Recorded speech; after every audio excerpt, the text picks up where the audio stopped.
National weather bulletin में आप सभी का स्वागत है। मैं हूं देवेंद्र त्रिपाठी। ये वीडियो आप देख रहे हैं मौसम तक चैनल पर और इसमें बात हम करेंगे 11 दिसंबर के समग्र भारत के मौसम की। दोस्तों, आज है 10 दिसंबर और 10 दिसंबर बीत जाने के बावजूद अगर पहाड़ों पर जमकर बर्फबारी न हो रही हो और मैदानी इलाकों पर कई जगहों पर लंबे समय से सूखा पड़ा हो तो इसे अनयूजुअल वेदर यानी असामान्य मौसमी स्थिति ही कहा जाएगा। अनुमान ये था कि इस बार लानीना का प्रभाव रहेगा। भारत के तमाम इलाकों सहित उत्तरी गोलार्ध के देशों में बहुत अच्छी सर्दी पड़ेगी, लेकिन इस बार ये लानीना का जो प्रेडिक्शन था वो थोड़ा सा फेल होता हुआ नजर आ रहा है और लानीना अभी तक अपने अस्तित्व में नहीं आया है।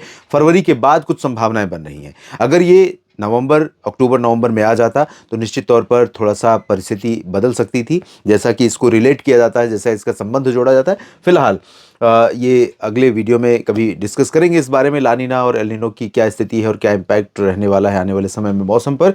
अभी जो परिस्थिति है, बंगाल की खाड़ी पर बना हुआ गहरा निम्न दबाव का क्षेत्र गहरा रहा है और आगे बढ़ रहा है भारत के तटों की तरफ, और ये जल्दी ही भारत के तटों को टच करेगा और यहाँ पर तटीय भागों पर काफ़ी मौसमी हलचल बढ़ जाएगी। तमिलनाडु, पुदुचेरी, आंध्र प्रदेश और श्रीलंका पर प्रभाव पहले से ही पड़ना शुरू हो जाएगा। यही नहीं, इसके प्रभाव से सेंट्रल पेनिनसुलर रीजन, ये वाला जो रीजन है, और साथ ही साथ सेंट्रल इंडिया, मध्य भारत के कई राज्यों पर बादल पहुंचने लगे हैं। धीरे धीरे बादल और बढ़ेंगे और डब्ल्यूडी आगे निकल रहा है। डब्ल्यूडी के कारण पहाड़ों पर हुई बर्फबारी का इम्पैक्ट मैदानी भागों पर कई राज्यों पर हमें दिखाई देना शुरू हो चुका है और किन किन जगहों पर किस तरह से मौसम का असर या मौसम पर किस तरह से इन सभी परिस्थितियों का असर रहेगा आने वाले 24 घंटों के दौरान, यानी कि 11 दिसंबर के दौरान देश भर में, आइए जानते हैं इस बुलेटिन में। और ये वीडियो आप देख रहे हैं मौसम तक चैनल यूट्यूब और फेसबुक पेज मौसम तक पर। अगर आपने मौसम तक फेसबुक पेज को लाइक या फॉलो नहीं किया है तो ज़रूर कर लीजिए और यूट्यूब चैनल को सब्सक्राइब कर लीजिए ताकि मौसम का हर अपडेट आप तक मैं लगातार नियमित रूप से पहुंचाता रहूं। तो आइए जानते हैं कैसा मौसम रहेगा देश भर में। मौसम पूर्वानुमान की बात करूं उससे पहले एक छोटी सी बात आपके साथ साझा करना चाहूँगा। आप अच्छी तरह जानते हैं कि भारत दुनिया के उन देशों में से है जहां पर मौसम का चक्र है, यानी साइकिल है। कुछ पीरियड गर्मी, कुछ पीरियड सर्दी और कुछ पीरियड बरसात, यानी बरसात, बरसात के बाद सर्दी, सर्दी के बाद गर्मी। तो इस चक्र में अगर थोड़ा सा भी व्यवधान आता है, यानी जब सर्दी शुरू होनी चाहिए और जब ख़त्म तब शुरू तब ख़त्म नहीं होती, तो हम परेशान हो जाते हैं।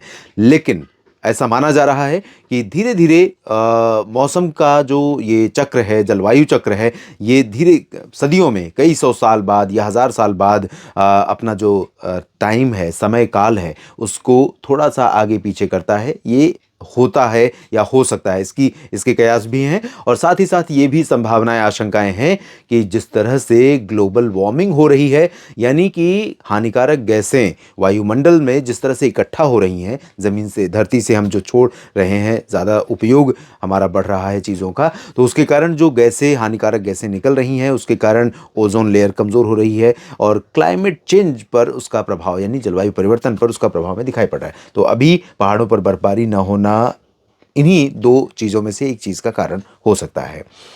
और अभी फिलहाल परिस्थिति यह है कि उत्तर भारत के पर्वतीय क्षेत्रों के करीब से जो पश्चिमी विक्षोभ गुजर रहा है, उसके कारण गिलगित बाल्टिस्तान, मुजफ्फराबाद और लद्दाख के ऊपर थोड़ी बहुत हिमपात की संभावनाएं आज तो थी ही, कल भी बनी रहेंगी, यानी 11 दिसंबर के दिन भी। और नीचे की तरफ अगर हम बात करें, श्रीनगर, गुलमर्ग, काजीगुंड, पहलगाम, जम्मू, कटरा, उधमपुर, डलहौजी, धर्मशाला, चंबा, ऊना, शिमला, लाहौल स्पीति, कुल्लू मनाली, उत्तरकाशी, चमोली, गंगोत्री, यमुनोत्री, केदारनाथ से लेकर बद्रीनाथ से लेकर इधर मसूरी और देहरादून, इधर आगे हरिद्वार, ऋषिकेश और नैनीताल, पंतनगर, तो इन सभी भागों में ड्राई वेदर रहेगा, ड्राई वेदर है। और यहाँ पर सुबह के समय, क्योंकि टेम्परेचर गिरा है, पहाड़ों पर बर्फ गिरी थी कुछ जगहों पर और उसकी ठंडक जो पहुंच रही है, तो घाटी क्षेत्रों में तमाम जगहों पर पारा गिरने के कारण कुछ हिस्से ऐसे हैं जहां पर कोहरा छाने की संभावनाएं बन रही हैं। तो थोड़ा बहुत कोहरा आपको जम्मू, श्रीनगर से लेकर के धर्मशाला, शिमला समेत नैनीताल तक दिखाई पड़ सकता है, लेकिन ज़्यादा देर तक सस्टेन नहीं करेगा। वजह यह है कि एटमॉस्फेयर में नमी बहुत ज़्यादा नहीं है अभी। टेम्परेचर तो गिर रहा है लेकिन नमी बहुत ज़्यादा नहीं। दूसरी वजह यह है कि जल्दी ही पश्चिमी हवाएं यहाँ पर चलनी शुरू हो जाएंगी, तो पश्चिमी हवाएं ड्राई होती हैं, जो थोड़ी बहुत नमी रहेगी भी उसको भी उड़ा ले जाएंगी। तो ये कोहरा हट जाएगा, फिर धूप खिलनी शुरू हो जाएगी और वही स्थिति आपको पंजाब, हरियाणा, दिल्ली, चंडीगढ़, राजस्थान और उत्तर प्रदेश में दिखाई पड़ेगी। और यहाँ पर अमृतसर, लुधियाना, पटियाला, फजिल्का, फरीदकोट, मुक्तसर साहिब, बरनाला, मोगा और मनसा, संगरूर से लेकर इधर पंचकुला, अंबाला, यमुनानगर, करनाल, कुरुक्षेत्र, कैथल, जींद, रोहतक, हिसार, सिरसा, फतेहाबाद, दिल्ली, गुरुग्राम, फरीदाबाद, पलवल तक देखने को मिलेगी। और साथ ही साथ गंगानगर, बीकानेर, चूरू, सीकर, अलवर, जयपुर, भरतपुर, झुंझुनू, अजमेर, सवाई माधोपुर, कोटा, भीलवाड़ा, उदयपुर, डूंगरपुर समेत जालौर, नागौर, सिरोही, जोधपुर और जैसलमेर, बाड़मेर, इन भागों में भी दिखाई पड़ेगी। और यही नहीं, ये वाला जो रीजन कल से ही मैं कह रहा हूँ कि यहाँ पर स्थितियाँ इंक्लूडिंग दिल्ली, तापमान काफ़ी गिरेगा और इसी के कारण कोल्ड वेव जैसी कंडीशंस यहाँ पर बन सकती हैं कई जिलों में और उत्तर प्रदेश का भी कुछ हिस्सा प्रभावित हो सकता है। उत्तर प्रदेश में मेरठ, मुरादाबाद, गाजियाबाद, बुलंदशहर, गौतम बुद्ध नगर, आगरा, मथुरा, अलीगढ़ से लेकर बरेली, शाहजहांपुर, झांसी से लेकर कानपुर, लखनऊ, बहराइच, गोंडा, बस्ती, लखीमपुर खीरी, श्रावस्ती, सीतापुर और अम्बेडकर नगर, साथ ही साथ देवरिया, कुशीनगर, गोरखपुर, बलरामपुर, इधर बलिया, आजमगढ़, मऊ, गाजीपुर, चंदौली, सोनभद्र, मिर्जापुर, भदोही, वाराणसी, प्रयागराज समेत अयोध्या और जौनपुर, प्रतापगढ़, इन सभी भागों में ड्राई वेदर के बीच में उत्तर पश्चिमी ठंडी हवाओं के कारण यहाँ पर पारा रात और सुबह का गिर रहा है, गलन बढ़ रही है। बिस्तर आप छुएंगे, अगर आप बैठे नहीं हैं थोड़ी देर बाद आप उससे टच करेंगे तो ठंडक महसूस होगी और वो स्थिति जारी रहेगी। कोहरा भी बनेगा, कोहरा उन जगहों पर रहेगा जहां पर हवा की रफ्तार कम रहेगी, नमी ज़्यादा है एटमॉस्फेयर में किसी भी कारण से, जैसे नदियां और नहर आसपास हैं बहुत बड़ी और खेत खलिहान लंबे दूरी तक हैं जो हरे भरे हैं जिनमें सिंचाई हो रखी है, तो उस नमी का असर यहाँ पर टेम्परेचर कोहरे को बनाने में दिखाई पड़ सकता है। लेकिन ज़्यादा देर तक कोहरा टिकेगा नहीं, धूप अच्छी दिखाई पड़ेगी इन सभी जगहों पर, ज़्यादातर हिस्सों में। दिल्ली एनसीआर में पोल्यूशन थोड़ा सा बढ़ सकता है।